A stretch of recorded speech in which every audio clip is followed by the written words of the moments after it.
اگر آپ کے پاس ایسا کچھ نہیں جس سے آپ کی تبلیغ ثابت ہو تو آپ وقت ضائع کر رہے ہیں۔ یہی وجہ کہ یسوع مسیح نے کبھی نشانات، معجزات اور روح کے بغیر کوئی حکم صادر نہیں کیا، ایسا کچھ نہیں کیا۔ میں کچھ ایسا کہنے جا رہا ہوں کہ ہو سکتا ہے آپ ہضم نہ کر پائیں۔ جو شخص کلام کی منادی روح کے ظہور کے بغیر کرتا ہے وہ یسوع کا غیر قانونی نمائندہ ہے۔ آسمان پر کوئی اسے نہیں جانتا۔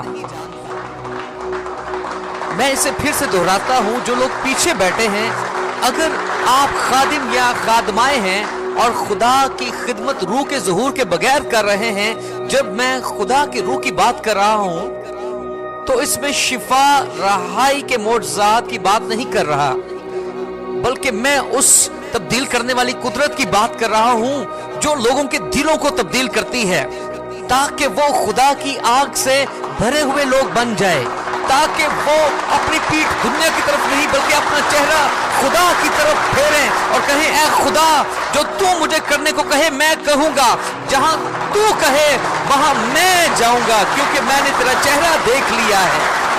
آپ غیر قانونی نمائندے نہیں ہیں اگر آپ ایسا کرتے ہیں۔ یہ گہری بات ہے جب آپ باپ سے کہیں کہ تو کلام کر،